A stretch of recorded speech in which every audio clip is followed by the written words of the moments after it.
अगर देखा जाए तो सिर्फ इसमें ओबीसी ऐड किया गया है। ये क्या राजनीति करने के लिए सरकार ने ऐसा कुछ एक्सपेरिमेंट किया है?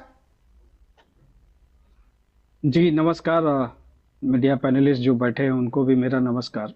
जी देखिए, एक चीज हमको ये समझ में नहीं आया कि सबसे बहुत इम्पोर्टेंट ये रही बात जी कि जिस तरह का बिल लाया गया और उसमें कोर्ट ने जिस तरह का आदेश आया है, जी तो एक तरह से समझिए लोकतांत्रिक जो ढांचा है, जो लोकसभा में बिल पास हुआ और उस तरह का कोर्ट ने रोक लगाया, ये मतलब एक तरह कहिए शर्मनाक है सरकार के लिए। जी ये दुर्भाग्य है सरकार के लिए किस तरह की बातें हो रही है। जी दूसरी चीज कि अगर इन्होंने बहुत अच्छा बिल लाया था तो इनके मिनिस्टर ने इस पे क्यों चर्चा नहीं की?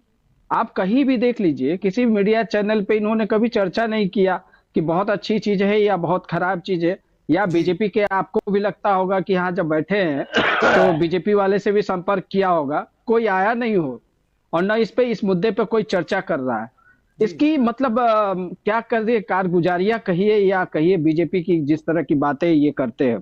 जी और एक बहुत महत्वपूर्ण बात है जो सुप्रीम कोर्ट के न्यायाधीश ने कहा है कि ये किस तरह की बातें हो रही है आज। ये 75 साल पहले की बातें हो रही है और आप समझिए कि हम देश की पीछे जा स्थिति रहे क्या हैं। हो गई है। सुप्रीम कोर्ट कह रहे हैं कि हम पीछे एकदम जा रहे हैं, पीछे संवैधानिक विकास की बातें कर रहे हैं पीछे लेकिन हम पीछे जा रहे हैं। मतलब ये सरकार की कौन सी विकास है? आप इससे पहले आप देखिए कृषि बिल या वो इससे पहले 2 बिल लाए, इन्होंने फिर विड्रॉ किया और किस तरह की मतलब एक्सपेरिमेंट कर रहे हैं भारत की जनता के साथ। इन्होंने एक्सपेरिमेंट किया और जिस तरह की जो सोशल मीडिया और साइट्स पे बात चल रही है और जिस तरह का जिहाद, मतलब कहते हैं ना कि पहले इन्होंने हर एक तबके में, वो कम्युनिटी हो या माइनॉरिटी हो, सब लोगों को एक लाइन से मतलब एक्सपेरिमेंट कर करके उनको साइडलाइन किया है। और बिल्कुल अब जो बात आ गई है, आप बात आ गई ओबीसी ईबीसी और एससी एसटी की जो बात हो रही है और जी जिस तरह से बातें चर्चा हो रही है, इनका जो उद्देश्य था ये उद्देश्य में फेल हो गए। और जिस तरह की बातें कर रहे थे, ये राजनीतिक जो इनकी जो संरचना और जिस तरह की जो व्यवहारिकता है पूरी तरह से फेल्योर है। और एक चीज और देखिएगा, कभी भी किसी भी नेता से पूछ लीजिए कि भाई आपने यूजीसी बिल लाया तो उस पे क्या इसकी खासियत है, बहुत सारे लोगों ने तो इसको पढ़ा भी नहीं है, बहुत सारे लोगों को जानकारी भी नहीं है। दूसरी बात है कि अगर केंद्र सरकार ने लाई है, सरकार को इसको रखना चाहिए था, पोर्टल पे रख के बात करते कि हाँ मैंने ये काम किया और ये चीजें होनी चाहिए। कहीं जी भी कोई जस्टिफाई इन्होंने किसी भी नेता ने नहीं किया।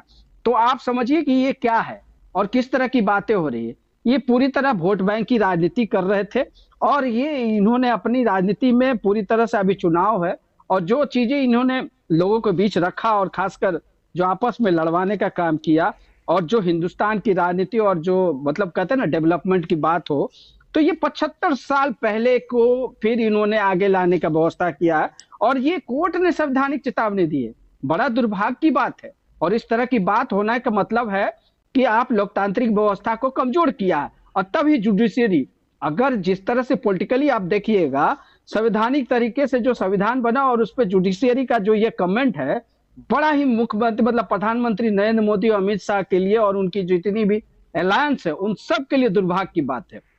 ये बड़ा ही शर्मनाक है। भारत के इतिहास में इस तरह की चीजें जो हुई है ये बहुत ही शर्मनाक है। और जो बात है सबसे इम्पोर्टेंट, मनोज जी, पंकज जी आपको रोकेंगे। जी जी जी निर्भय जी, एक ही चीज कहना चाह रहे हैं कि जो भी बिल पास होता है पूरी तरह से केंद्र सरकार के बिल है ये। हम अगर ये अलायंस है तो ये भी सहमति से हुई है।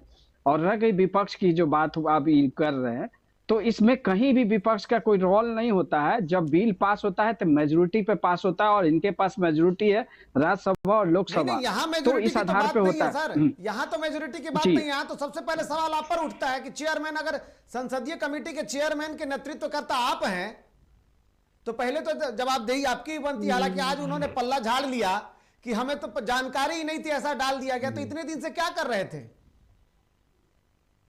नहीं, देखिए निर्भय जी, यही बात हो रही है ना कि आज ये बात कर रहे हैं जब सुप्रीम कोर्ट ने इस तरह का इनके ऊपर आरोप लगाया। आरोप लगाने के बाद ये अपना पल्ला झाड़ रहा है। आज भी हम तो यही चीज कहना चाह रहे हैं ना कि अगर नहीं पंकज जी, निर्भय जी, आरोपों में इस 75 साल के नहीं बता रहे, सुन तो लीजिए। नहीं नहीं 75 साल के सफर में आपका भी सफर बहुत लंबा। पंकज जी। देखिए ये आरक्षण निर्भय जी, ये आरक्षण की बात नहीं हो रही है। अगर देखिएगा तो ऐतिहासिक रूप से आरएसएस और बीजेपी का क्या कल्चर रहा है, जी आप देख लीजिए ना, सनातन से लेके आप जिस तरह से मतलब इन्होंने महिलाओं का भी विरोध किया है। और जो जातियां हैं, जो जातियों का इनका क्या रहा है, ये कभी भी इस चीजों को ये चीजों नहीं करना चाहते। जी ये हमेशा बंटवारा करना चाह रहे हैं, वो जी हिंदू के अंदर हो, मुस्लिम के अंदर हो। इनका काम ही है भाई से भाई को लड़ा दे। रह गई बात आरक्षण और जो बातें आप कह रहे हैं, तो आप देखिए ना कि आज जो लोग बोलते हैं ओबीसी या ईबीसी या एसटी की बात कर रहे हैं, आप एक भी स्कॉलरशिप की चर्चा तो इन लोग नहीं करते। कहीं नहीं है स्कॉलरशिप, सारा स्कॉलरशिप खत्म कर दिया इन लोगों ने।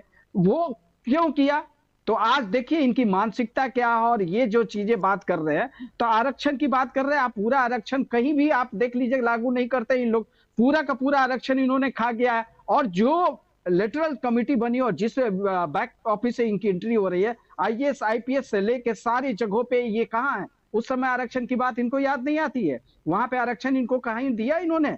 एक भी आज कॉलेज हो, यूनिवर्सिटी हो, आज पूरा कुलपति का लिस्ट उठा लीजिए, आज मीडिया हाउस कहीं भी आप उठा लीजिए, कहीं भी अगर ये बात करते थे, ये गलत बात है। अगर नहीं बोल रहा है कोई आदमी ऐसी बातें, ये अगर ये कर रहे हैं तो ये गलत है। जिस तरह से पूरे मीडिया हाउसेस में और जो चीजें बनी है, आज पूरे देश में जो हालात हुए हैं और जो चीजें ये करना चाह रहे थे, जो एक्सपेरिमेंट कर रहे थे, ये जी। एक्सपेरिमेंट इनकी फेल हो गई है। और रह चलिए, गई अभी बात पासवान जी कि बहुत जो लंबे वक्त से हमारे साथ नहीं, जुड़े हुए हैं, लेकिन कुछ जी बोल नहीं निर्मल पाए जी, हैं। देखिए ये जो चीजें हैं ना, बीजेपी मतलब कहते हैं ना कि चित भी उसकी पट भी उसकी। ये राजनीति में दोगलापन कहते हैं इसको। जिस तरह की ये राजनीति करते हैं ना, इस तरह की राजनीति कांग्रेस कभी नहीं करती। रह गई बात कि जो निष्कर्ष आपको बार बार कह रहे हैं कि जो चीजें ओबीसी को अगर नाम नहीं आता तो जी इतनी बड़ी बवाल नहीं होती। जो 40 से 50% की संख्या है, और जो खुद को कल तक ये नरेंद्र मोदी हो या अमित शाह हो, ये आप समझिए इस राजनीति क्या हो रही है। अभी जी तक जो लोग विरोध में हैं, इनके खास वोटर हैं वो। जी और जो इनके वोटर नहीं हो, वो ओबीसी, ईबीसी और एससी एसटी, इनका पूरा वोट खिसक गया है। अभी जी यूपी में इलेक्शन है, बंगाल में इलेक्शन है, असम में इलेक्शन है। ये देख रहे हैं इनकी जो स्थिति बनी हुई है ना। अगर बिहार में इनको वोट मिला है ईबीसी या ओबीसी का, तो नीतीश जी के नाम पे मिला है, इनको वोट नहीं है। और रह गई बात कि इस वोट को ये किस तरह से इंप्रेसिव करना चाह रहे थे। और ये पूरा प्रकरण जो है ना राजनीतिक, वही है। और ये बहुत अच्छे से ओबीसी और ईबीसी समझ रही है को जिस तरह की राजनीति और गंदी राजनीति का खेल खेल रहे हैं।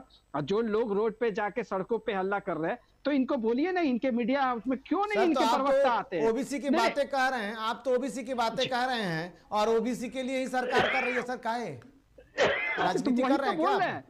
नहीं तो हम थोड़ी कर रही है, तो बीजेपी कर रही है। उनको पता है कि उनकी तो फिर राजनीति फिसल गई, उनका जो वोट बैंक था खिसक गया। अब ये ये बताइए कि चीजें ये बताइए कि ओबीसी पर ही लड़ाई है और शायद आप भी ओबीसी में ही आते हैं, और फिर भी अब सरकार के विरोध में तो राजनीति तो आप करते दिख रहे हैं।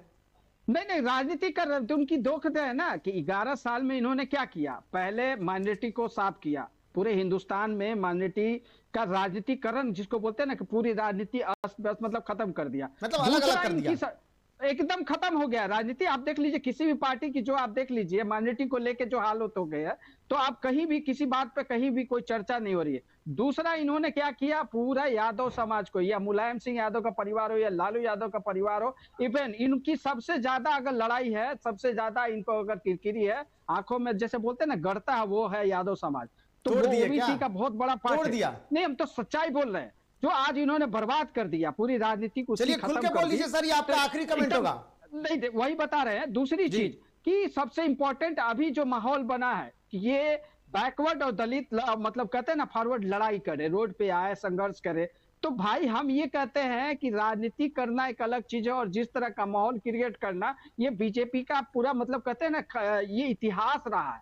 पूरा इतिहास अगर देखिएगा तो ये यही रहा है कि कभी ये इसके साथ लड़ाएंगे, कहे ना कि भाई से बहन से, मतलब इनका काम ही रहा है कि ये किसी तरह से अपने और ये काम करे। आज जो हालात है, चलिए अच्छी बात है मनोज जी, हालात है पूरी तरह से वक्त की कमियां भी है, मनोज जी हमारे साथ जुड़े हुए। आखिरी